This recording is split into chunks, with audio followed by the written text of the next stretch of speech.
예, 반갑습니다. 이제 2024년도 다 마무리되어 가죠.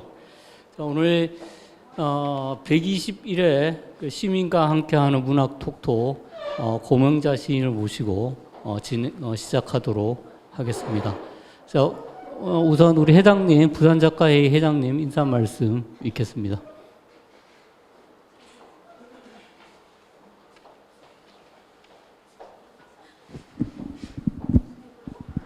예, 반갑습니다. 부산작가회장 김요아킴입니다. 예. 올해 벌써 이제 12월 달입니다. 12월 달인데 엄청 시간이 안 가는 것 같아요. 그래서 어떻게 보면 그 대통령이 비상계엄을 선포하고 또 내란을 선동하는 그런 초유의 사태가 또 벌어졌고 탄핵이 가결됐지만은 또 수사의 진척은 아주 또 느리고 그래서 좀 마음이 좀 많이 답답합니다. 시국도 어수선하고 어수선한 만큼 또 날씨도 많이 또 차갑고 그렇습니다. 아무튼 이런 현실을 좀 잊어버리고 잠시 오늘 저희들이 이제 부산 작가회에서 하는 그 문학 톡톡 행사 올해 마지막 행사가 되겠습니다. 그래서 고명자 선생님의 나무대기 연습이라는 시집을 가지고 여기 또 박충석 선생님하고 또 여기 공북의 공재준 선생님 모시고 시집 관련되는 뭐 문학에 대한 뒷이야기들 그리고 뭐 다양한 어떤 그런 논의들 한번 펼칠 수 있는 좋은 자리가 되었으면 좋겠습니다. 다시 한번 큰 박수 한번 부탁드리겠습니다. 네, 오늘 그 패널들 소개 잠시 드리도록 하겠습니다. 제가 서 있는 자리에서부터 순서대로 소개를 드리도록 하겠습니다. 첫 번째 앉아 계신 스님이요, 박춘석 시인입니다. 박춘석 스님은 2002년 시안으로 등장하셨고 시집 장미의 은하, 분자적 세계 외에 두 권이 있습니다. 박수로 맞아주시기 바랍니다. 그리고 가운데 계신 분이 그 오늘 주인공 고명자 시인입니다. 2005년 시와 정신으로 등단하셨고요. 시집 나무대기 연습 외에 두 권이 있습니다. 그리고 2018년 백신의 창작 기금을 받으셨고 2024년 이중 문학상을 받으셨습니다. 박수 한번 쳐주시기 바랍니다. 마지막으로 공재준 선생님은요, 독서 모임 공북 대표로 계십니다. 공북 독서 모임은 부산 서면 수영에서 독서 모임을 위한 공간을 가지고 있다고 합니다. 그러니까 6명의 리더와 한 달에 한 20회 정도 독서 관련 행사를 계속 진행하고 계시다고 합니다. 엄청나시죠? 그죠? 그래서 지금 벌써 8년 차 독서 모임이라고 합니다. 박수로 맞아주시기 바랍니다. 네, 이제 그 박춘석 선생님께 마이크를 넘기고 오늘 톡톡 진행하도록 그렇게 하겠습니다.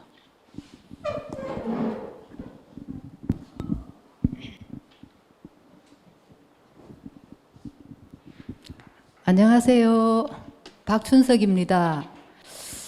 제가 오는 길에 이제 음악을 듣고 있었는데 백조의 호수를 이제 듣고 또 여기 도착해서 2층에 올라갔는데 2층에서도 백조의 호수가 또 나왔어요. 그래서 제가 생각한 게 뭐냐 하면 왜 음악이 이렇게 최고조로 올라가면서 점프를 해서 백조가 날개를 착 펼치잖아요.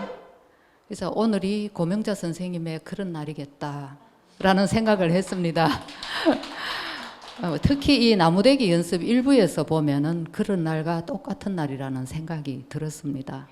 그래서 고명자 선생님의 시집 나무대기 연습은 1부 노동문학과 2부, 3부, 4부는 순수문학으로 구성된 시집입니다. 그 1부 노동문학은 선생님의 어린 시절 20살 안팎의 시간을 중심으로 이루어져 있는데요. 보통은 어느 시간을 견인하기보다는 의식이나 무의식 또 이런 시를 쓰는 에너지로서 이제 에너지 발로로서 그 작용을 하는 경우가 많은데 선생님께서는 한 시절을 되살려내는 작업을 하셨습니다. 현재 시점에서도 너무나 생생해서 살아있는 숨결을 느끼게 하는 시집인데요. 선생님, 깊은 곳에서 보물을 인양하신 계기가 있을까요? 글쎄요, 뭐 보물이 될지 그냥 그렇고 그런 생활의 부스러기가 될지 그건 잘 모르겠습니다. 어쨌든 또 연말에 다들 바쁘시고 또 스케줄도 많고 춥고 한데 이렇게 또 많이 와주셔가지고 너무 감사합니다. 어쨌든 또 박춘석 시인께서 소개를 너무 잘 해주셔가지고 진짜 잘 알아보도록 힘을 써보겠습니다. 글쎄요, 뭐 고작 한 10여 편 정도의 이제 시를 쓴 걸로 이제 노동문학이라고 이렇게 소개해 주시니 또 좀 그래도 될는지 모르겠고, 왜 그러냐면은 정작 이렇게 평생도록 이제 노동 현장에서 그 노동에 관한 그런 시를 쓰시는 분이 계신데 이제 저는 이제 고작 10여 편이어서 좀 따름입니다. 어쨌거나 그래도 용기를 내서 한번 썼습니다. 어렵게. 그런지 사실 그 국수 1, 2나 이제 처녀들의 난 1, 2편은 제가 한 10한 2, 3년 전에 쓴 시거든요. 그런데도 이제 그거를 덜컥 시집 속에 묵지를 못했어요. 제가 첫 시집에.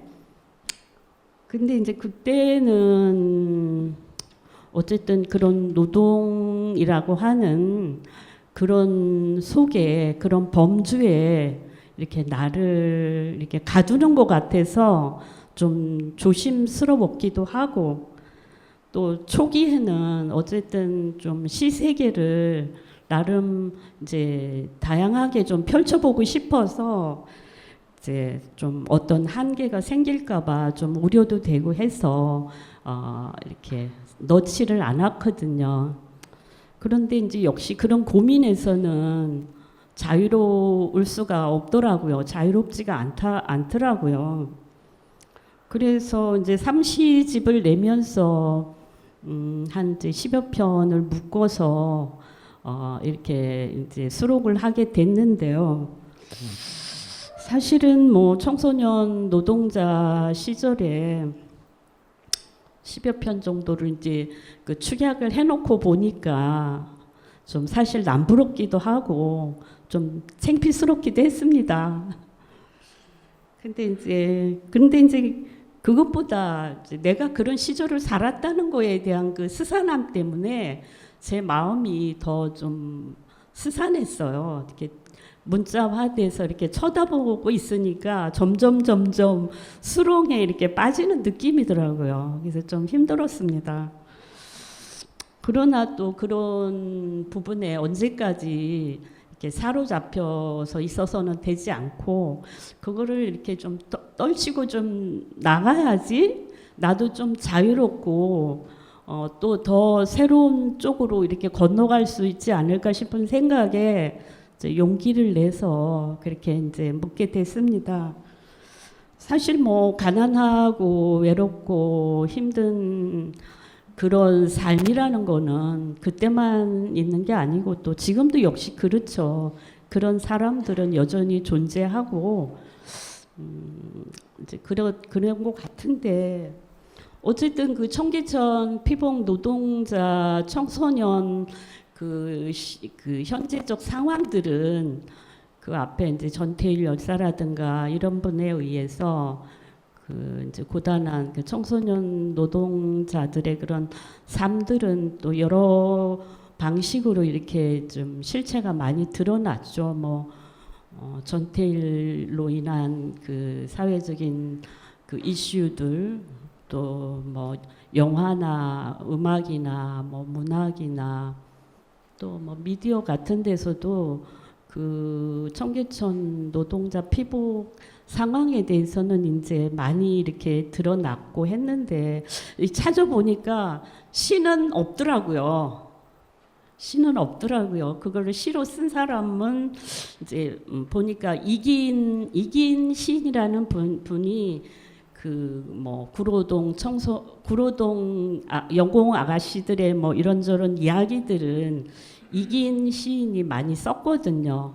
그런데 이제 그거는 뭐 3인칭적인 어떤 시점이고 직접 이렇게 시인이 화자화돼서 이렇게 쓴 시들은 없었어요. 그래서 이제 그런 데서 좀 많이 고민을 했고, 사실 이 시인 고명자라는 그 사람이 뭐 그런 어린 시절의 그런 청소년 노동자 그 상황에서만 이렇게 묶여 있는 게 아니라 조금 더 이제 나를 벗어나서 개인적인 어떤 사건이나 그런 사태에서 벗어나서 그 현장들이 뭐 역사성이든지 문학성이든지 사회성이든지 이렇게 건너갈 수 있어야 또 내가 이렇게 이제 타자화 될 수 있고, 또 이렇게 또 그런 길들이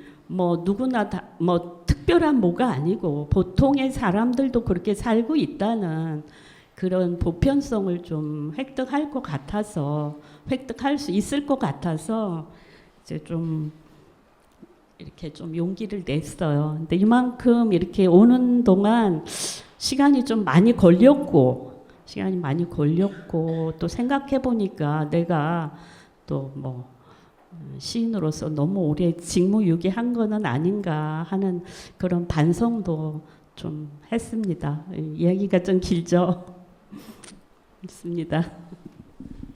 예, 감사합니다. 그 아주 진솔한 말씀인데 이 시집은 가슴으로 읽어야만 읽을 수 있는 시입니다. 처녀들의 난 이를 그 시집의 첫 시로 하셨는데요. 시집 전체를 관통하는 힘이 이 시집에서 느낄 수 있었습니다. 그 열악한 환경이지만 그 분노를 모르고, 또 분노를 모르는 게 아니고 분노를 이길 수 있는 힘. 그 다음에 이제 상황이 어렵지만 그 상황을 이길 수 있는 힘이 그 시에서 그 힘을 얻어 나가는, 그리고 잘 이겨 나갈 수 있고, 그 다음에 마음이 평화롭고 행복할 수 있는 힘이 시에서 비롯되었다는 것을 그 처녀들의 난 이래서 읽을 수가 있었습니다. 뿐만 아니라 처녀들의 난 이래서 보면은 이 아이가 커서 미래의 시인이 될 거라는 어떤 이미 미래를 예견하고 있습니다. 그래서 선생님께서 아마도 고등학교나 중학교 때부터 시를 쓰지 않았을까 싶은데 어떻습니까? 너무 박춘석 시인께서 너무 좋은 말을 많이 해주셔가지고 고맙습니다. 근데 뭐 사실 고등학교나 중학교를 다녀야지 시를 쓸 수 있는 건 아니고, 또 학교에서만 시를 쓸 수 있는 거는 아니라고 보거든요. 그래서 이제 뭐 사실 고등학교, 중고등학교 다 다니실 때 이제 저는 그 청소년 노동자로서 이제 살아가고 있었는데, 그래도 어쨌든 이제 우리 집엔 책이 참 많았어요. 우리 집에 이제 우리 엄마 아버지가 전라도 분이셔가지고 아주 그냥 장남에 대한 무한 애정으로 인하여 아들들은 어쨌든 다 공부를 많이 가르쳐 주셨는데 이 딸년들은 다 쓰잘데기 없는 딸년이라고 그래서 그냥 좀 방치를 하셨거든요. 그래서 이제 우리 집에는 어쨌든 오빠가 또 문학 청년이었기 때문에 또 책들이 뭐 많았어요. 뭐 야스퍼스라든가 에리프롬이라든가 뭐 사실은 그런 책들을 저는 뭐 무슨 말인지 글자는 아니까 제가 글은 읽을 줄 아는데 그게 무슨 뜻인지도 모르고 그냥 좀 읽는 거는 좋아해서 또 시집도 있고 그래서 그냥 마구잡이 읽은 거죠. 그래서 이제 저는 지금도 제 읽기 방식은 어쨌든 대상을 왜곡하고 오류투성이의 글 읽기예요. 제 방식은 그 아마 기본 그 기본으로 어떻게 읽어야 되는 국어 시간에 그게 없다 보니까 그냥 내 마음대로 마음대로 해석을 좀 하는 편이었죠. 근데 사실 그렇게 이제 10대라는 나이가 그냥 무한히 꿈꾸고 무한히 세상이 아름답고 무한히 그 희망을 그런 품을 나이에 이제 저는 거의 그런 아주 냄새나고 지저분하고 복잡하고 더럽고 그냥 환풍기도 안 돌아가는 그런 공장에 이제 그 한가운데 있었어요. 이제 그런데도 저는 모르겠어요. 그때 이제 어쨌든 돈을 좀 벌 수 있다라는 이 신기함에 그래서 그랬는지 어쨌든 별로 그렇게 그런 상황이 그렇게 절망적이지도 않았고 또 그렇게 또 희망이나 꿈이라든가 또 이런 거에 대해서는 또 상황이 그러니까 그냥 모르는 척하고 그냥 살았죠. 그게 어쩌면 저는 천만다행이라고 생각하거든요. 아무것도 몰랐으니까 비애롭거나 이런 것도 모르고 몰랐다기보다 그냥 닫아버린 거죠. 이제 세계를. 그러면서 이제 이 공장 저 공장으로 조금씩 옮겨 다니면 또 월급도 조금 올려주고 이런 이제 악당 사장도 있고 그렇긴 했는데 그러면서도 이제 저는 공장 한가운데 있는 사람도 아니고 그렇다고 해서 문학을 꿈꾸는 사람도 아니었어요. 저는 어디에도 지금도 생각하면 그때 어디에도 이렇게 소속되지 않은 그런 사람이라고 항상 저 자신을 이렇게 좀 표현하고 그랬거든요.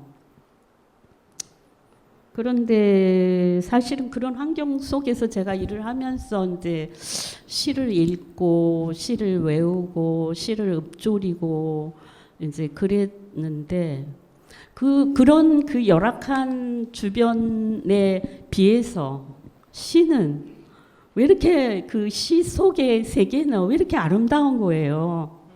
그 시 언어 그리고 너무 또 이렇게 왜 이렇게 또 비애로운지 또 왜 이렇게 처절한지 막 미치겠는 거예요. 그 시를 이렇게 다들 일한다고 그렇지만 저는 그야말로 그 제 처녀들의 난 일에서 말한 것처럼 진짜 그 옆에 미싱다이 옆에 시를 베껴와서 오므리면서 이렇게 혼자 읽어가는 그 시간이 어쨌든 그 상황을 잊어버리는 순간이었고 또 내가 진정한 나를 만나는 시간이었다 할까 그랬어요. 그때 그 외웠던 시들은 유치환이나 서정주나 김동환이나 윤동주나 김연승이나 그렇게 그 환상에 젖었 그 나이에 제가 환상을 알았다는 게 얼마나 그 황홀한지 모르겠어요. 예. 그래서 이제 그때도 정말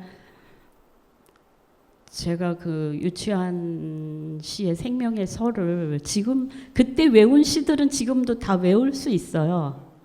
예를 들어 유치한 시인의 생명의 서 같으면 나의 지식이 독한 회의를 구하지 못하고 내 또한 삶의 애증을 다 짐지지 못하여 병든 나무처럼 생명이 부대낄 때 저 머나먼 사우디 아라비아의 사막으로 나는 가자 막 그러면서 혼자 출렁출렁 거렸던 그런 시절이 있었거든요.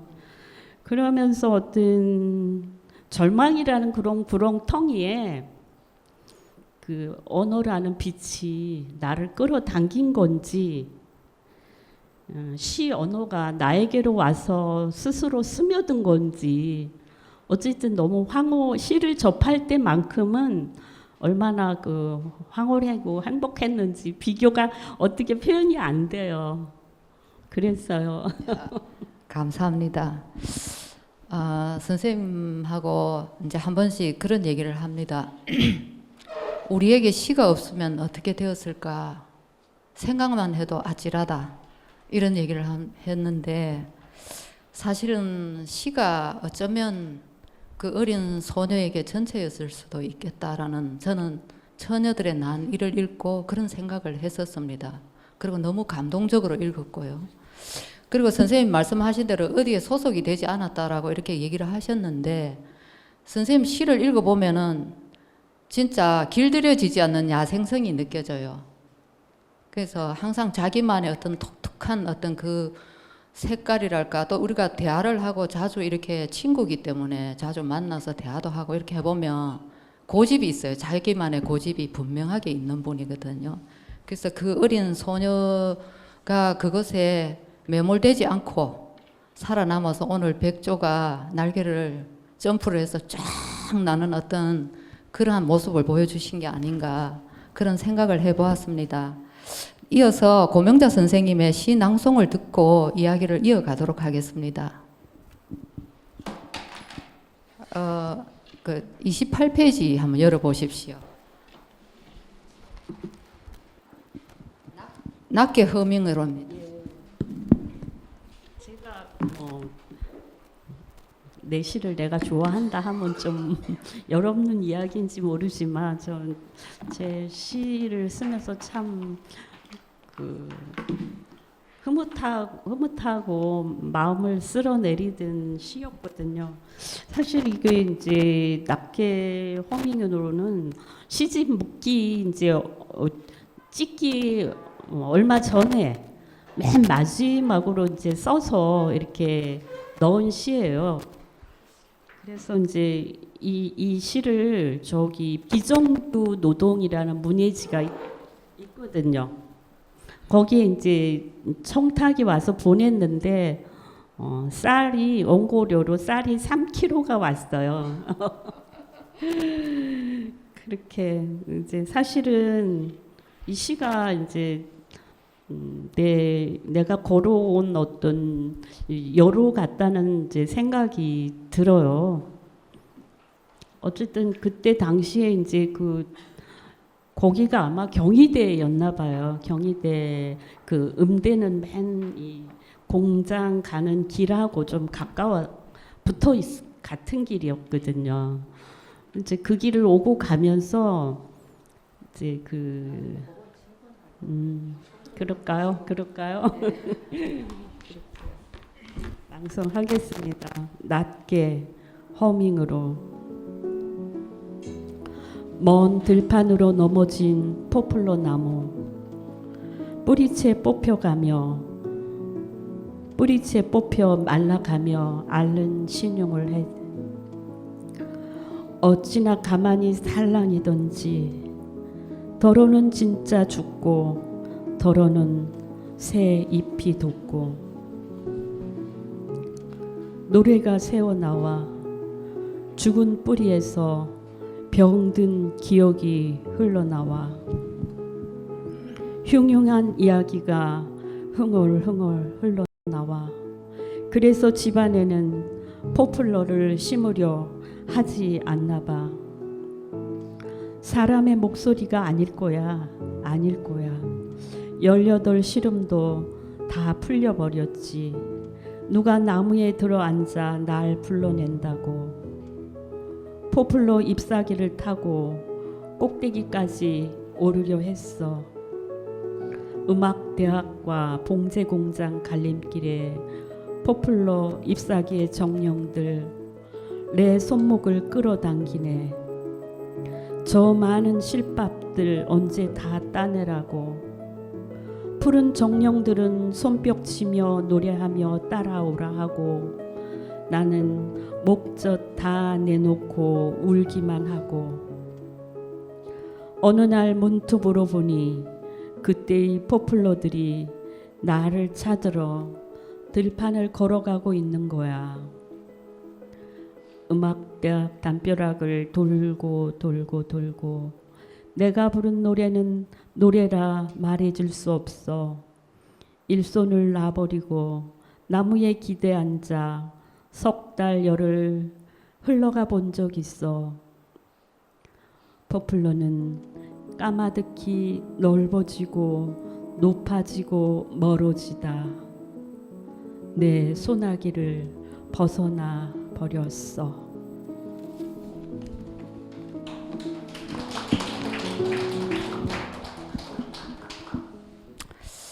감사합니다. 먼 들판으로 넘어진 포플러 나무 뿌리채 뽑혀 말라가며 앓는 신음을 해. 어찌나 가만히 살랑이든지 더러는 죽고 더러는 새잎이 돋고. 음악가가 되고 싶은 꿈이 뽑히고 다시 꿈을 꾸고를 반복하며 꿈을 접어가는 풍경을 보는 것 같습니다. 그때 그 아이의 아픔과 슬픔, 그것을 극복하기까지의 시간을 조금 디테일하게 설명해 주세요. 예. 그랬죠. 그래서 이제 뭐 어쨌든 그 황홀했던 그 음악을 듣고 그 피아노 소리나 그 성악 발성법 소리에 이제 그 뭐 봄, 여름, 가을, 겨울 내내 그 무한히 찰랑거리던 그 포플러 나무 잎사귀들의 그 황홀경이 아마도 이제 나를 시인으로 만들어 놓지 않았나 싶어요. 그래 이제 그런 시절이 있었기 때문에 이제 나는 그래도 뭐 무사히 이제 이만큼 살았고. 또 뭐 아마추어이기는 하지만 또 여성 합창단 뭐 한 소프라노 15년 정도 했고 그다음 이제 또 시인이 되었고 또 자식도 낳고 또 아직도 죽지 않고 이렇게 잘 살고 있습니다. 돌아보면 어쨌든 그 아득함 굉장히 아득한 먼 이야기 같지만 그 선 위에서 내가 이렇게 걸어왔다는 길에 안도의 그 마음을 이제 쓸어내리고 회심의 미소가 지어집니다. 또 뭐 다른 질문에 감사합니다. 저는 개인적으로 이 아이에게 그 굉장히 애틋한 감정을 갖고 있습니다. 근데 이제 이 시를 보면은 공간과 시간과 풍경이 굉장히 조화를 잘 이루어 놓은 그 환상성이 사라지지 않고 그대로 그곳에 봄볕과 그 넘을 수 없는 담과 음악대학교에서 흘러나오는 어떤 소리와 그리고 그것을 거니는 그 소녀와 이 환상성이 사라지지 않고 그 자리에 그대로 머물러 있는 것 같은 그러한 느낌을 받았습니다. 만약에 다음 생이 있다면 선생님 음악가로 태어나고 싶으세요? 아니면 또 시인으로 태어나고 싶으세요? 그 질문은 엄마가 좋아 아빠가 좋아 그런 질문이거든요. 두 개 다 하면 안 될까요? 됩니다. 예, 다 하고 싶습니다. 아니요, 뭐 어쨌든 기회가 되면 다 하고 싶습니다. 예. 예. 다음 생에 태어날지 안 태어날지는 아무도 모르는 일이니. 가슴 속에 염원하는 것이 많으면 꼭 태어날 수밖에 없습니다. 아 그런가요? 예. 이렇게. 더 하실 말씀 없습니까? 예. 그러면 이번에는 그 공재준 선생님의 독서 소감과 질문을 들어보도록 하겠습니다. 반갑습니다. 공재준입니다. 처음에 그 시인님 작품을 읽으면서 어떻게 하면 좀 잘 볼 수 있을까 고민을 되게 많이 했어요. 근데 이렇게 조급한 마음이 드니까 잘 안 보이더라고요. 그래서 어떻게 더 잘 볼까 하고 마음을 내려놓고 그냥 제가 느낄 수 있는 것만 느껴보자 그런 생각으로 천천히 보다 보니까 이제 잘 보이더라고요. 박준석 선생님께서도 이 시는 마음으로 읽어야 된다라고 했던 말이 너무 와닿았었습니다. 그렇게 시를 감상하다 보니까 궁금한 점들이 여러 개 떠오르긴 했는데 어떤 작품에서는 툴툴거리지만 정말 다정한 할머니 같은 그런 말도 있었고요. 어떨 때는 정말 수줍지만 마음에선 불꽃이 타오르는 10대의 소녀의 그런 말투도 보였습니다. 그래서 우리 작가님은 시인님께서는 실제 성격은 어떨까?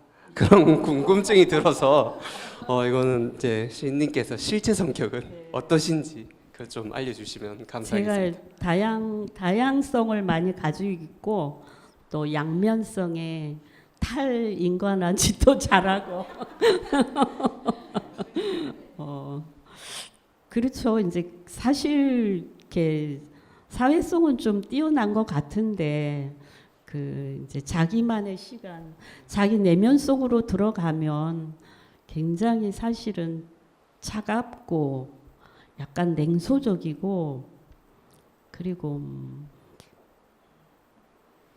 그렇게 좀 타인과의 이제 이런 뭐 접촉이라든가 그런 것도 많이 꺼려하고 조심하고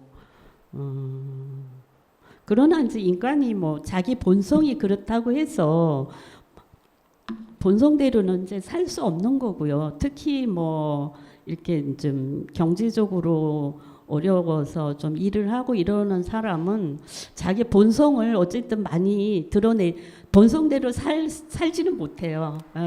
뛰어난 사회성이 최고고 그래서 저는 좀 사회성이 많이 발달돼 있고요. 그렇습니다. 그래도 어쨌든 좀 생각 외로 저는 좀 차가운 사람이에요. 그렇답니다. 제 성격은.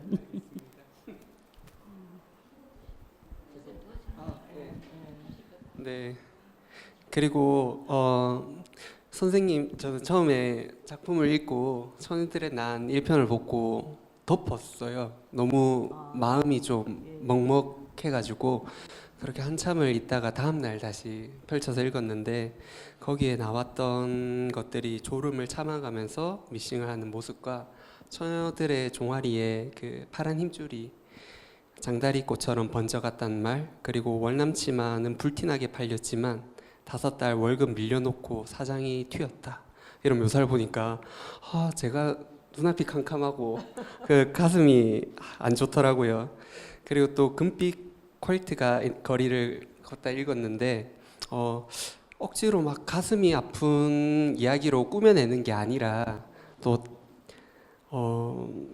담담하게 적혀져 있던 그런 리어카를 끄는 할아버지의 모습이 생각이 나서 가슴이 더 시렸던 것 같습니다. 그래서 시를 읽는 제 모습이 그 작품에 나왔던 울상인데 웃는 상이다 라는 비슷한 표정으로 시를 읽었던 것 같고, 이렇게 좋은 작품들이 많았는데 이 좋은 작품들 중에서 우리 선생님께서 가장 애장하는 시가 뭔지 한 개 뽑아주신다면.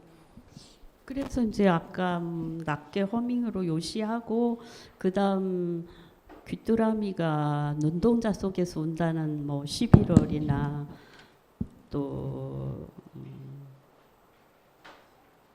귀뚜라미 시들은 다 좀 좋아했어요. 좋아했고 그다음에 이제 어떤 시더라. 하여튼 그랬어요.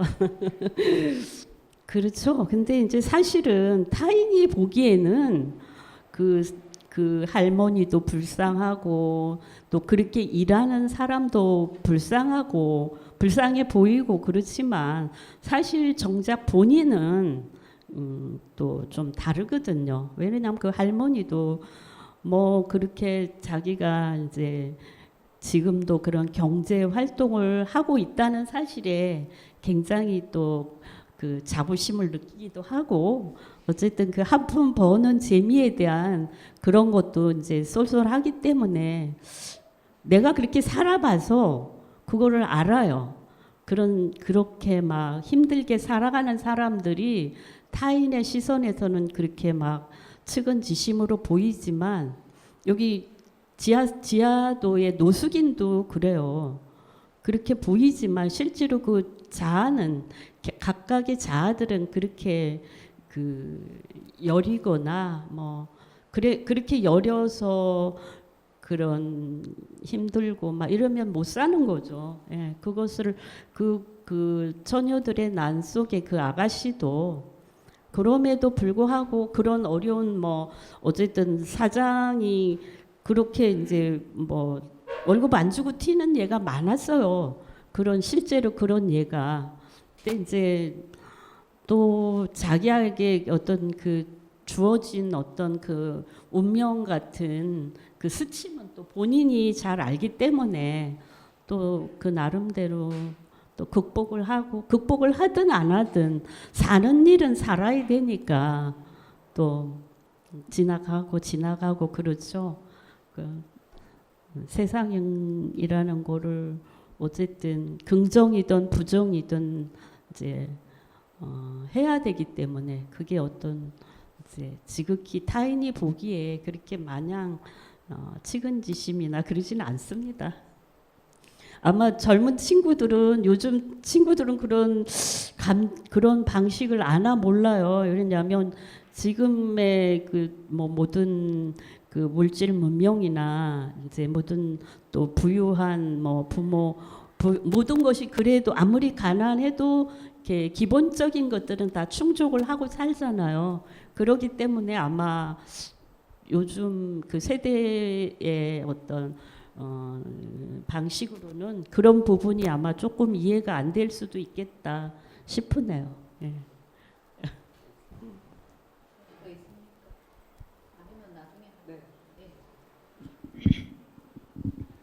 감사합니다. 처녀들의 난 일을 살펴보면 그 어느 시대나 청소년 혹은 청년들의 욕망의 모습은 비슷한 것 같습니다.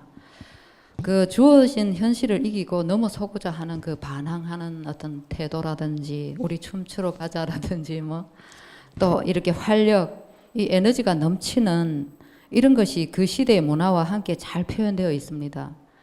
저도 선생님과 같은 시대의 사람으로서 극장 앞을 지나올 때면 뭐 누구누구의 리사이틀, 뭐 누구누구의 쇼, 뭐 이런 어떤 그 거대한 입간판을 걸린 것을 보고 가고 싶다는 욕망이 막 올라오고 저 가수는 어떻게 생겼을까, 예쁠까, 뭐 이런 생각을 많이 했었는데요. 가보지는 못했습니다. 왜 못 가봤냐면 돈이 없어서. 김추자 얼굴 예쁘던가요? 아마 박준석 쌤은 강원도 산골 처녀라서 아마 못 봤을 거예요. TV 보고 살았어요? 하기야 파출소 가서 TV 보고 이래 하긴 했습니다. 아유 우리 박준석 쌤 순수하고 순박한 산골 처녀인데 저는 진짜 도시에서 까질 대로 까진 처녀였답니다. 그쵸 뭐 사실 아마 박준석 쌤 저기 누구지 그 윤신의 열애 아 그냥 명곡이에요. 너무 잘 부르시고요. 아 사랑이 불탔어. 근데 이제 어쨌든 뭐 연예인이라는 거는 사람은 또 뭐 예나 지금이나 어쨌든 청소년들 뭐 사춘기 아이들의 뭐 영원한 또 우상 아니겠어요. 그때 당시에 김추자는 그 사회적인 뭐 도덕이나 윤리 뭐 강압 뭐 규제 이런 것들을 열어주는 해방구였어요. 김추자는 아주 파격이었고 그런 퇴폐적인 모습이 이제 아주 막 매혹적인 거죠. 예, 그런 퇴폐적인 몸짓, 뭐 비염 섞인 뭐 콧노래 이제 그런 것들이 아주 아주 황홀한 그 매력이었어요. 근데 이제 사실은 그때 당시에 뭐 우리 그런 환경에 있던 애들의 뭐 가난이라든가 또 소외, 또 뭐 눈치 못고 또 공돌이니 뭐 공순이니 여공이니 하면 이제 이런 사회적인 그 비하, 이제 그런 멸시, 이제 김추자를 통해서 좀 있죠. 그 잠시나마 그런 것을 잊고 다른 애들처럼, 다른 학교 다니는 애들처럼 똑같이 그렇게 환호할 수 있었던 게 멋있잖아요. 좋았거든요. 그래서 요즘 가수들은 저기 좋아하는 가수가 화사예요. 여러분 화사 아세요? 얼마나 멋있어요. 예. 아 정말 그 몸짓이 그 뭐라 할까 그 태폐적이기도 하지만 그 성해방 같은 그런 충동을 좀 보여줘서 아주 좋아합니다. 그래서 이제 제 시에서는 지금 처녀들의 난 1, 2만 얘기하시는데 사실은 처녀들의 이제 그 제 시의 어떤 그 삶의 전환 시점이 제 시에 하나 있어요. 그게 이제 처녀들의 난 3이거든요. 제가 맨 처음에 국수 1, 2하고 처녀들의 난 3을 썼거든요. 근데 이제 그 처녀들의 난 3으로 인해서 제가 그렇게 뭐 껍질 속에 이렇게 뭐 어떤 세계에 갇혀서 자폐적으로 좀 살았다고 한다면 처녀들의 난 삶은 제가 그런 껍질을 한 껍질 이렇게 벗었다고 할까 그런 시점이거든요. 사실 이제 처녀들의 난 삶은 그 이제 제가 이제 봉지공장에서 일하다가 이제 전자회사로 이제 일터가 바뀌었어요. 그때가 제가 20대 이제 20살, 21살, 3살 요런 나이였고 그때서야 제가 이제 야학이라는 공부를 하기 시작했어요. 중등 야학이었어요. 21~22살에. 그래서 그 전자회사는 그래도 이제 봉제공장의 그 열악함보다는 훨씬 좋았어요. 뭐 제때 월급도 나오고 규칙적으로 출퇴근할 수 있었고 그리고 이제 2주간 오후반 야간 이렇게 이제 3교대로 이렇게 일을 해서 그 나름대로 이제 규칙적인 어떤 그 시스템이 되니까 이제 주변에 이제 친구들도 이제 야학을 많이 했고 야학 가는 애, 뭐 고등학교 야학 가는 애 이제 이렇게 해서 공부를 시작했는데 그때 참 제가 너무 그걸로 인해서 제가 세계를 또 닫아버린 게 그때 이제 그 공장에 아주 그게 저기 위장 취업한 대학생인지도 모르겠어요. 지금 나중에 생각하니까 그 대학생 언니 같은 언니가 한 사람 입사를 했는데 그 언니가 이제 노동조합을 가입해야 된다.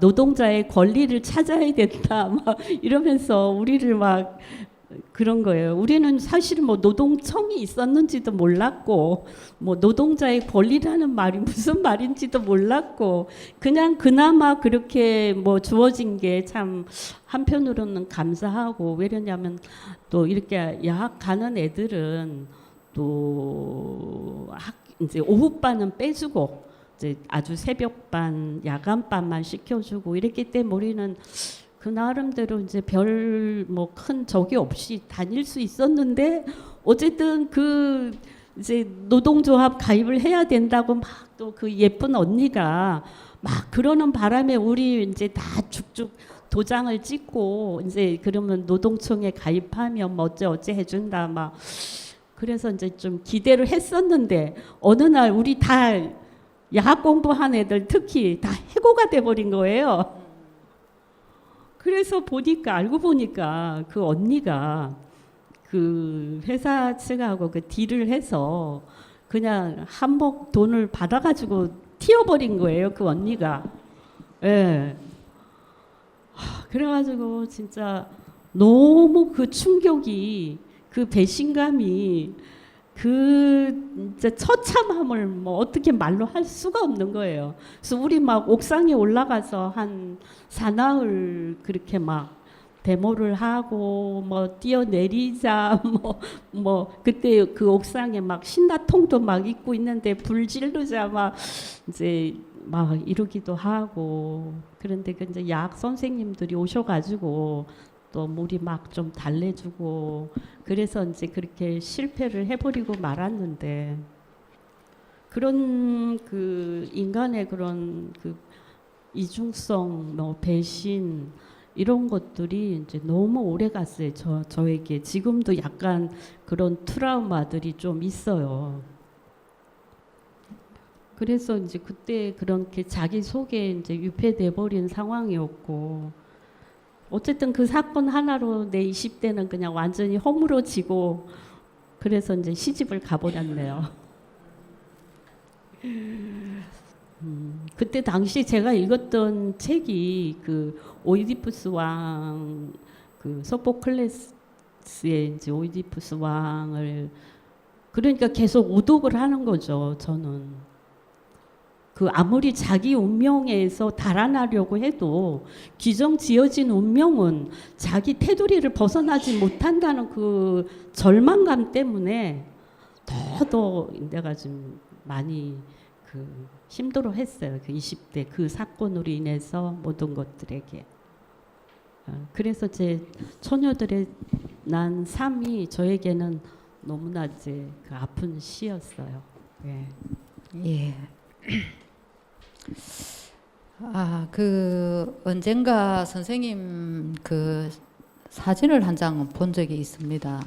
딱 요맘때에서 20대 이제 전후반의 어떤 그런 사진이었는데 그 사진이 얼마나 예쁘고 청순하고 또 이 아이가 그때도 시를 생각했는지 그 무엇인가 침잠한 듯한 아주 고요한 모습이었어요. 그래서 본인이 아까 뭐 도해지에서 반란 가졌는데 그것과는 거리가 먼 아이였는데 선생님 간단하게 어린 시절에 어떤 아이였는지 간단하게 얘기 좀 해주세요. 아유, 어린 시절에는 나는 내가 예쁜 애인지도 몰라요. 그리고 내가 가난한 아이인지도 몰라요. 청맹간이 같고 뭐 철딱선이 없었고 또 우리 집은 뭐 팔남매나 돼가지고 엄마 아빠 아버지가 아들만 아주 막 그냥 그렇게 지금도 아들만 하니까 나는 뭐 존재 있는지 없는지 존재 가치도 별로 없었고 이제 그랬죠. 그러니까는 제가 이제 원래는 중학교를 이제 보내주려고 그래 했었는데 저희가 이제 그때 이태원에 살았는데 그 저희 사는 주변이 그 철거 그 무허가 집들 주변에 다 철거가 됐어요. 제가 6학년 막 졸업하고 그다음에 중학교 뭐 갈 수 있을 것 같았는데 그 철거가 3월 달에 됐어요. 그래가지고 다 어디로 갔냐면 그 성남 있죠. 이재명 시장이 어렸을 때 와서 살았다는 정말 꼴짝이 그 성남으로 옮겨가는 바람에 제가 이제 중학교를 그 막 입학해갖고 다녀야 할 나이에 이제 그로 다 옮겨갔기 때문에 가지도 못했고 제 엄마가 이제 내년에 보내줄게 이제 말은 그렇게 했거든요. 그런데 이제 거기에 가서 한 가을 추석 무렵 봄에 그 3월달에 그렇게 해서 한 10월 달쯤에 저희가 이제 다 이사를 나왔거든요. 그때 이제 그 왜 경기도지사 그 김동연 그분도 그 저기 청계천 그 판자촌 그쪽에서 그게 다 철거되면서 성남시 거기로 철거되어 왔었다 하더라고요. 저희도 그런 부류였었죠. 근데 이제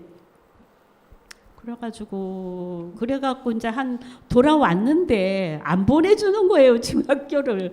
근데 뭐 저는 또 생떼를 쓰는 줄 쓰지도 않았고 뭐 그런 것들이 너무 이제 익숙해져 있었어요. 벌써 그 나이에도 뭐 안 되면 안 되겠구나 하는 그게 이미 이제 익숙해져 버려 가지고 뭐 그랬던 거죠. 그러니까 그렇게 이제 제가 또 이렇게 좀 사람이 그때도 작고 너무 작아서 얘를 어디 돈벌이를 시키지도 못하고 엄마가 어쨌든 좀 딸년을 좀 돈벌이를 좀 시켜주고 줘야 될 것 가서 오빠들 뒷바라지 좀 하고 이래야 되는데 제가 막 하도 좀 작다 보니까 그래가지고 좀 15, 16 뭐 이렇게 해서 이제 그 청계천 그 피복 상가를 갔던 것 같아요. 예. 감사합니다. 베르그송이 물질과 기억에서 이런 말을 했습니다. 이제 경험과 체험을 이렇게 나누어 놓았는데요. 경험은 살아가면서 우연히 이렇게 마주친 것이고, 체험은 어떤 거냐 하면 몸에 화인처럼 이렇게 딱 찍혀 있고, 글자처럼 몸과 영혼에 글자처럼 이렇게 찍혀 있다라고 합니다.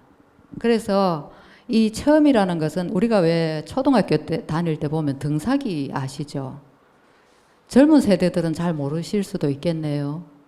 등사기를 보면 철펜으로 이 종이에 홈을 파듯이 글을 써가지고 그 다음에 이제 그 잉크를 해갖고 중간에 이렇게 막 같은 걸 이렇게 하고 이렇게 글을 찍어내서 우리가 시험도 치고 이렇게 했었는데 체험이 거기에 해당이 된다고 합니다. 근데 그 경험이라는 것은 시간이 지남에 따라서 이렇게 사라지기도 하고 희미해지기도 하고 또 왜곡되기도 하는데 체험이라는 것은 그 화인처럼 딱 이 글자처럼 이렇게 홈이 파여가지고 잉크가 부어지고 이렇게 해서 그대로 있는데 고명자 선생님께서 일부 노동시를 우리가 이렇게 그냥 보통으로 생각하기 쉽겠지만 사실은 굉장히 섬세하고 정교하게 사람의 감정이라든가 뭐 김추자가 엉덩이를 흔든다든지 뭐 이런 어떤 부분들을 아주 정교하게 잘 살려낸 그러한 시라고 할 수가 있겠습니다. 그래서 완성도가 아주 높은 시라고 생각이 듭니다. 그래서 꼭 한번 읽어보시기를, 안 읽어보신 분이 있다면 읽어보시기를 당부를 드리고요. 지금 시간이 많이 없기 때문에 선생님 시간을 조금씩 줄여서 말씀해 주시면 고맙겠고요. 없는 사람을 위한 에스프리, 이 시는 굉장히 아픈 시인데요. 부군께서 애연가였던 모양입니다. 그가 떠나고 나서 남겨진 담배 냄새라든가 꽁초, 장초, 라이터 또 뜯지 않는 담배들이 그의 육체처럼 나타났다라고 이렇게 하셨는데 그 나타났을 때 심정을 그걸 생각하면 이거는 말로서 표현될 수 없고 그냥 느끼는 것이겠다라는 생각이 들었습니다. 그가 떠난 후 크게 깨달은 게 있다고 하셨지요? 크게 깨달은 거 별로 없습니다. 옛날 얘기 하다 보니까 얘기가 좀 길어졌고요. 또 우리 남편은 좀 담배 피는 모습이 참 멋있었어요. 그리고 뭔가 이렇게 담배 피는 그 상황을 보면 아주 몰입된 그 뭐 그런 모습, 그런 게 좀 마치 우리가 씻을 때의 어떤 그 몰입돼 있는 어떤 상황, 좀 그런 것 같아서 좀 보기 좋았어요. 그렇게 이제 남편이라는 사람이 그렇게 어느 날 옆에 있다가 덜컥 사라져 버리고 두 번 다시 돌아오지 않는 이게 정말 당황스럽고 이해가 되지 않았어요. 그 오지 않는 사람이 이제 영원히 오지 않는다라는 그 사실이 정말 이해가 되지 않고 아무리 생각해도 이해가 안 돼서 그 뭐 어처구니 같은 거는 어떻게 다 말로 표현할 수가 있겠어요. 가버리고 나니까 내가 정말 이 사람을 이렇게 사랑했구나. 또 그 사람이 나를 어떻게 사랑했구나 하는 그런 뭐 가뭇한 그 아픔만 이렇게 좀 남아 있고 이렇게 되짚어 보니까 이렇게 그렇게 함께 살았고 그렇게 이제 먼저 가버린 그런 상황이 마치 아주 한편의 영화가 끝나버린 아주 감동스러운 영화 한 편이 이렇게 끝나버린 어떤 그 허망함 그래요. 근데 이제 그렇게 정말 그 죽음이라는 게 이제 믿어지지 않는 어떤 그런 순간이 있었다면 지금은 이제 혼자 익숙해져 있어서 덜컥 어떨 때는 그 사람이 내 기억에서 나에게서 이제 빠져나간 게 이미 나는 조금씩 이렇게 익숙해져 가고 있구나를 생각하면 정말 덜컥 두렵고 이래도 되나 하는 그런 생각이죠. 예. 제가 분명하게 기억하고 있는 거는 선생님께서 돌아가시고 얼마 안 있어서 본인이 깨달은 것이 참으로 귀한 사랑을 잃었다라는 거, 그걸 깨달았다고 합니다. 내가 그런 네. 말 했어요. 예, 별로 그래서 기억이 안 나는데 막 지어서 하지 마세요. 그런 말 하셨습니다. 그래서 저도 옆에 있는 사람이 새삼 참으로 소중하고 귀하다라는 거를 깨닫고 좀 잘해주려고 노력하는데 또 같이 살다 보니 그게 또 잘 안 되더라고요. 다음은 독자분의 신앙송을 듣고 또 이어가도록 하겠습니다.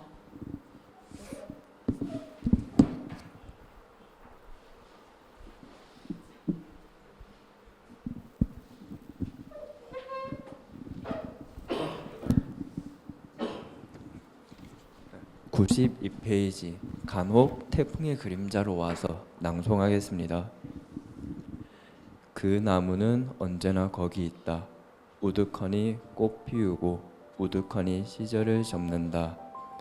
태풍이 온단다. 마른 태풍이 이렇게 커다란 일렁임으로, 이렇게 커다란 근심으로 우지끈 찢겨 나가는 일생, 창밖은 매일매일 휘어지는 절기, 나무와 함께 무참히 쪼개지는 방, 마른 바람이 들고 일어나 거울 속까지 테이프로 붙여놓고 일그러진 웃음을 짜맞춰 놓고 본다. 바람 소리, 갈기갈기 뜯겨나가는 머리카락, 빗발치는 유리창의 아우성, 천리말리 달아난 잠, 하룻밤의 집요한 흔들림으로 눈앞이 사라진다면 지금 창밖의 우두커니는 지도에 없는 고대 도시의 신전일 수 있지.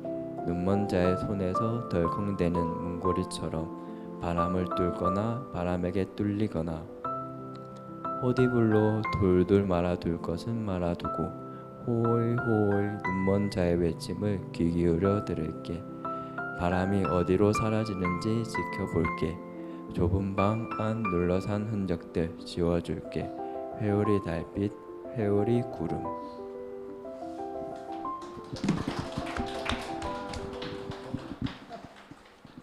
점잖으신 청년이 읽어주셔서 그 시에 보면 별아별 것들은 정말 별이 되었다. 시에서 보면은 집을 버리고 싶어. 집 같은 건 영원히 갖고 싶지 않아. 이 구절을 보면 선생님의 마음의 발로가 시어로 나타난 것이 아닐까 생각되기도 합니다.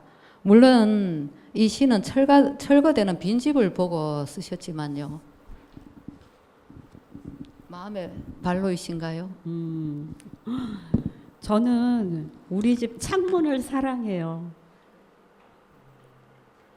그 창문은 이제 시를 불러드리는 창문이라 그러거든요.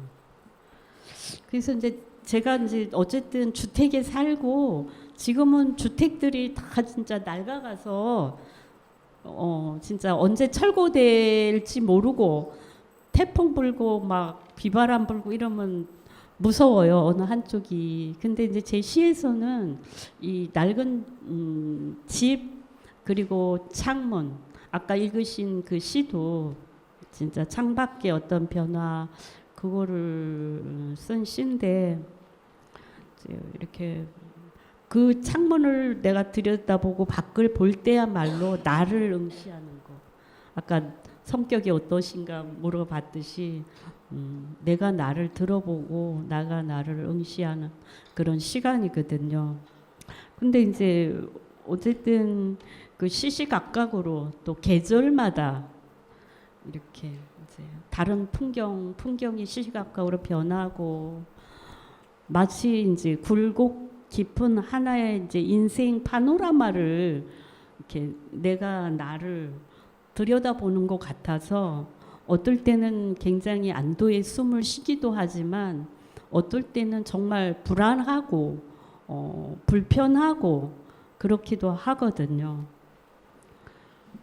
또 어쨌든 그 창문을 통해서 내가 나를 보기도 하지만 타자로 다른 곳으로 이렇게 돌아가려는 그런 작용의 순간이라고 생각을 하거든요. 어쨌든 제 시에서는 어쨌든 제 집 주변 우리 그 동네 뭐 낡은 집, 넓은 창문, 뭐 골목, 뭐 쓰레기 이런 거 어쨌든 다 시적 그 소재들로 계속 등장하고 있거든요.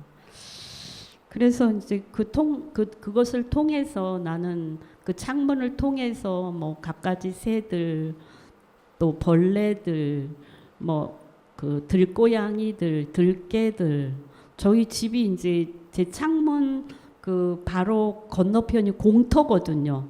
공터가 있고 또 이렇게 산 기슭 거의 끝자락이 저희 집이어서 이제 그런 자연들과 이제 자주 접하는데 어쨌든 그 순간을 통해서 나는 무엇과 소통하려 하고 또 그것과 나는 동일화되려고 하고 또 나를 이렇게 자연화 시킬 수 있어서 저는 그 자리, 그 방, 그 창문 너무 좋아합니다. 그리고 남들은 다 쓰러져가는 그런 동네라고 하지만 저는 도저히 그 동네를 떠날 수도 없고 지금 그런 상황에 이사를 하려고 몇 번이나 이제 시도를 하고 그랬는데 떠나지지가 않는 거예요. 어떤 시적 장소여서 그런가 봐요. 그래서 예. 말씀 속에 한없이 자유를 갈구하고 있는 영혼이 느껴졌습니다. 그럼 공재준 선생님의 질문이 있으시면 하세요. 네, 죽음을 가르쳐준 교과서나 그런 방 한 칸을 보고 고요한 정막이나 죽음에 관해서 저도 생각이 많이 들더라고요. 그런데 또 장미의 방향을 보면 돌아서기 무섭게 3살 돋는 나이라는 아이들의 그 생명력 이런 것도 보이기도 하고 해서 우리 시인님께서 평소에 생명과 죽음에 대해서 어떻게 생각하고 계신지 그런 게 궁금했습니다. 그래 이제 이 시집이 2019년부터 2023년에 이제 나온 시집이었거든요. 그리고 저희 남편이 이제 2021년에 가고 그 이후로 한 달 후에 우리 동생이 가고 또 몇 달 후에 우리 올케가 가고 또 한 달 후에 우리 형부가 가고 어쨌든 그런 무수한 어떤 한 해에 그걸 제가 다 겪었어요. 그리고 이제 또 조금 있다가 우리 키우던 고양이 17년 키우던 애물단지 고양이도 가고 글쎄 그렇게 이제 사라지는 것들에 대해서 잘 뭐 죽음은 우리가 늘 영화나 뭐 소설이나 어디에서나 자주 목격하고 우리 또 감동하고 슬퍼하고 그러잖아요. 그래서 어쩌면 또 죽음이 익숙할 수도 있고 죽음이라는 것들이 이제 뭐 생로병사의 한 과정이고 사람 뭐 누구나 태어나면 다 죽고 뭐 우리 익숙하게 뭐 이미 많이 익숙해져 있지만 사실 남편이 죽는 거 그렇게 가까이에 있는 사람이 죽는 거는 이게 그런 받아들여짐이 아니거든요. 예. 그래서 지금도 그 죽음에 대한 결론은 못 내요. 죽음에 뭐 그 사람 고양이가 그냥 묻히고 그랬다고 하더라도 그 사람이 다시 돌아오지 않는다 해도 그 죽음이 무엇이다라는 그 답을 낼 수가 없어요. 아직도. 그리고 이제 어쨌든 생명이라는 것도 제 초기 시에 보면 이런 게 있어요. 꿈틀거리는 것만 보면 뭉개버리던 그런 대목이 있었는데 초기에 제가 지금은 진짜 좀 제가 벌레 한 마리도 이렇게 함부로 해서는 안 되는 건가를 시를 쓰면서 조금씩 내가 변화해 왔고 그리고 이제 지금 또 이만큼 나이 들어 보니까 살아있는 순간순간 산다는 일이 얼마나 이렇게 귀하고 아름답고 그런 일인가를 조금씩 더 깊이 알게 돼서 그나마 시를 써서 좀 알게 됐다 생각이 좀 다행스럽습니다. 예, 선생님 조금 이따 또 시간 드리겠습니다. 예.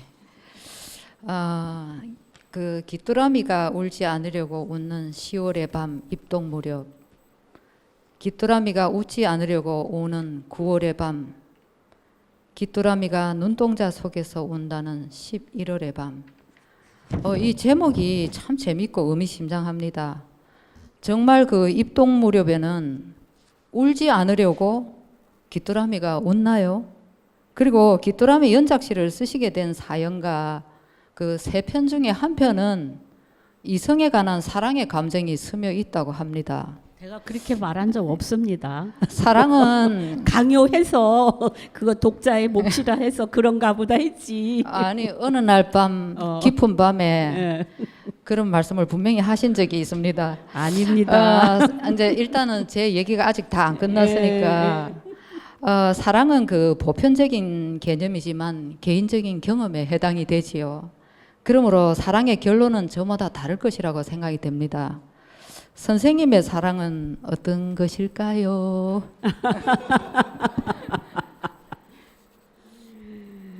그렇죠. 이제 사실 앞에 너무 그 노동 얘기가 막 길어져가지고 정작 제가 하고 싶은 얘기는 귀뚜라미 얘기인데 진짜 아쉽습니다. 제가 이제 귀뚜라미 시는 2020년부터 2021년 한 1년에 걸쳐서 5편을 썼고 이제 발표를 했거든요. 근데 그 즈음에 어쨌든 제 주변에 이제 가족의 죽음이라 있었지만 또 코로나가 이제 그 시작되면서부터 모든 그 일상이 정지되고 말할 수 없는 그 일상의 공포, 두려움, 차단 이런 시점이었기 때문에 굉장히 불안한 시점이었거든요. 그래서 이제 아까도 말씀드린 것처럼 제 방 창문 바로 건너편에는 이제 공터였고 그 귀뚜라미들이 이제 정말 그 9월, 10월에는 어쨌든 그 코로나 때문에 모든 것이 이제 일상이 정리됐기 때문에 저는 이제 귀 기울이는 게 또 음악을 좋아했고 했기 때문에 이제 그 귀뚜라미 소리에 이 귀 기울여서 정말 깊이 있게 이제 빠져들고 그런 즈음이었어요. 근데 어쨌든 제 시에는 뭐라 할까 이제 귀뚜라미가 물론 창문에서도 울고 계단에서도 울지만 사실은 눈동자에서 울고 11월이 넘어가면 안 들리거든요. 이제 이따금 또 이렇게 그리고 12월 되면 이제 전혀 안 들리죠. 근데 귀뚜라미가 늑골 아래서 우는 12월 이제 그런 것들은 거의 뭐랄까 제가 그 소리를 들으면서 이제 그 사회적인 이런 불안감이라든가 죽음에 대한 그 허망함이라든가 이런 모든 감정들이 다 이렇게 복합적이었어요. 그래서 9월 달에 우는 거는 정말 그 청명하고 크고 아름답고 정말 리드미컬하거든요. 대합창. 그야말로 온 오케스트라가 전부 다 등장한 그런 대합창 소리예요. 그런데 그때 그 9월에 듣는 소리는 정말로 내가 이 세상을 떠난다면 꼭 이 세상 죽을 때 한 가지 가져가라 한다면 그 9월에 듣는 귀뚜라미 소리를 가져가고 싶다. 그럴 정도로 정말 아름다워서 이제 매료되었고 9, 10월까지는 그럭저럭 그 귀뚜라미 소리가 아주 그렇게 들리는데 이제 11월 넘어가면 잘 안 들리는데 그게 이제 제 시에서는 어쨌든 귀뚜라미가 눈동자나 늑골 아래서 울었다라는 얘기는 이제 모든 제 시에서는 모든 게 다 이렇게 왜곡되어 있어요. 사실은 뭐 귀뚜라미가 왜곡되어 있어가지고 아주 그렇게 보편적인 것들을 뭐 특수한 것, 자기만의 것 이렇게 뒤집어 놓으려는 어떤 그런 의도들이 좀 숨어 있거든요. 그런 거는 이제 내가 그 왜곡함으로써 대상에게 끌려가지 않고 끌어당기려는 어떤 그런 몸짓이에요. 그런 욕망이기도 하고요. 누구나 이제 시를 쓰면 어떤 시적 대상에 대한 그 자기만의 이제 표현 방식이 있겠죠. 각자 시인마다 다 뭐 대상을 그렇게 다른 어떤 식으로는 표현이 되는데 제 시에서는 귀뚜라미뿐만이 아니라 다른 부분 노동시를 제외한 그 외의 것들은 다 왜곡되어 있고 또 착각과 또 착어와 또 착랑과 그런 착시 같은 현상들을 굉장히 많이 활용을 했어요. 그게 제 시쓰기의 하나의 방식이거든요. 그런 거는 어쨌든 내가 지금 견디려는 것, 또 지금까지 견뎌왔던 것, 그런 힘겨움은 힘겨움대로 이렇게 극복해 내려는 어떤 의지에서의 발로였고, 어떤 불안이나 불편이나 죽음이나 뭐 모멸이나 이런 것들 어떤 두려움을 그 코로나 시대에 그런 두려움들을 견뎌내려는 그 하나의 방식이었고 또 일상에 또 늘 그런 일상의 어떤 새로움을 발견해 내려는 어떤 그런 시쓰기 몸짓이었습니다. 쌤 시간이 별로 없어서 맞다. 사랑을 뭐라고 사랑을 하셨죠? 끝내 은폐하시네. 아니요. 해드릴게요. 듣고 싶으면 해드려야죠. 근데 어쨌든 짧게 해주십시오. 거의 끝날 때가 다 됐습니다. 짧게 할 수가 없어요. 그렇죠. 이제 뭐 사랑이라는 게 이렇게 이성적 사랑, 뭐 종교적 사랑, 인간애적 사랑, 뭐 다양하게 있죠. 그러나 그 각자의 사랑은 무엇과도 이렇게 비교될 수가 없이 그 질량이 똑같아야 된다고 생각하거든요. 어느 뭐 이성적 사랑이라 해서 뭐 종교적 사랑이라 해서 더 뭐 크고 깊고 넓고가 아니고 그 사랑에 대한 어떤 그 지극한 마음은 이렇게 이제 구분 없이 다 동일해야 된다고 보거든요. 그런데 이제 또 예술에서는 사랑의 갈래가 또 하나 있어요. 뭐겠어요? 비극적 사랑이죠. 전 비극적 사랑, 비극적 시간, 비극적 상황을 너무 좋아해요. 그 전율의 그 순간이 오거든요. 예를 들어 뭐 문학에서는 쌤 너무 시간이 좀 자꾸 여기서 마치려 또 하는데 문 닫아도 돼요. 문 잠가도 되고 가시고 싶은 사람 가세요. 그래서 어쨌든 로미오와 줄리엣도 그랬고 아까 제가 읽었던 그 소포클레스의 그 안티고네의 사랑 결국은 자기 신념을 위해서 사랑 앞에서 자기 자살을 해버렸거든요. 그리고 결국 그 상대 남자 그 하이몬도 결국 자살했어요. 둘이 똑같이. 로미오와 줄리엣도 그렇고 어떤 죽음으로써 이제 사랑을 완성을 한 거죠. 저는 이제 그런 사랑을 좋아하고 이성적 사랑을 말하라 한다면 제가 말은 할 수는 있는데 너무 이제 길어지니까 노래로 하라 하면 하겠습니다. 지금은 노래는 안 되겠습니다. 마치고 2차 자리에 가서 노래를 듣도록 하겠습니다. 어쨌든 뭐 시간이 거의 다 돼서 마무리를 지어야 될 것 같습니다. 공재준 선생님 질문 있으십니까? 아 예. 관객 질문 혹시 있으십니까? 아니 지금 관객한테도 질문을 할 시간이 없는 상황입니다. 어쨌든 오늘 그 아주 예쁘고 착한 명자의 소녀와 저 아직 할 얘기 안 끝났는데요. 꼭 해야 될 말이 또 있어요. 그러면 간단하게 해주십시오. 좀 사회자가 자꾸 말을 못하게 말리고 이 참. 몇 시에 끝나야 돼요? 그래. 그래요. 이제 뭐 꼭 해드려야 될 말씀 같아서 왜냐하면 제가 저의 적나라한 함을 다 말해버렸기 때문에 아니, 그래 이제 그래요. 예. 그래서 아주 큰 어른이 된 명자 두 사람을 만나 보았습니다. 그래서 아주 그 아름답고 귀한 꽃을 피워낸 고명자 시인께 큰 박수를 보내드리고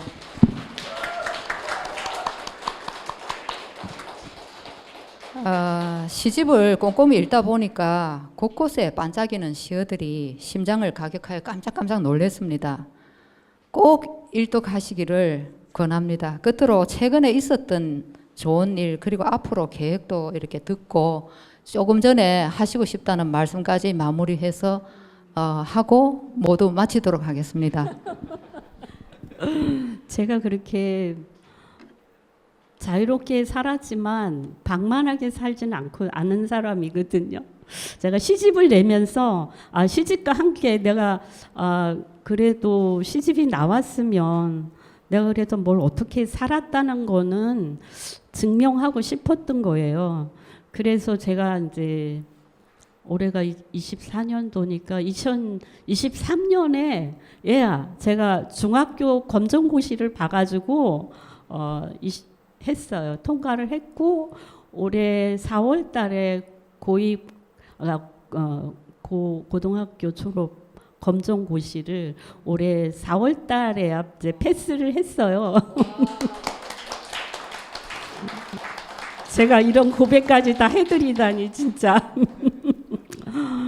그러니까 아니요, 저는 제가 이 지도권에 묶여 있는 것 자체를 별로 의미 없다 생각했고, 그렇기 때문에 그냥 그런 것쯤이야 내가 좀 그렇게 생각했는데 살아 보니까 오로지 그것만은 아니구나. 그래도 이제 내 인생길에 그래도 뭔가 어느 한 이제 시 쓰는 사람이 되고 어떤 모습은 좀 보여야 할 노력하는 노력하고 변화해야 하는 그 모습은 좀 보여드리고 싶었어요. 그래서 이제 시집을 내면서 그 고등학교 졸업 그것도 이제 패스를 했답니다. 그래서 아마 내년에는 방통대를 가지 않을까 싶습니다.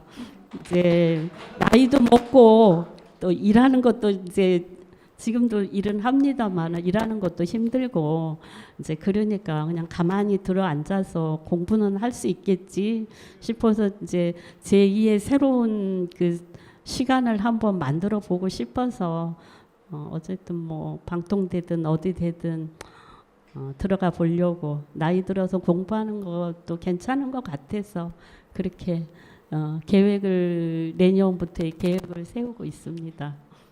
들어주셔서 나 사실 이만큼 얘기 안 하려고 그랬는데 이 옆에서 자꾸 막 그냥 그러는 바람에 내가 말을 너무 많이 해준 것 같아요. 아무튼 큰 박수 부탁드립니다. 감사합니다.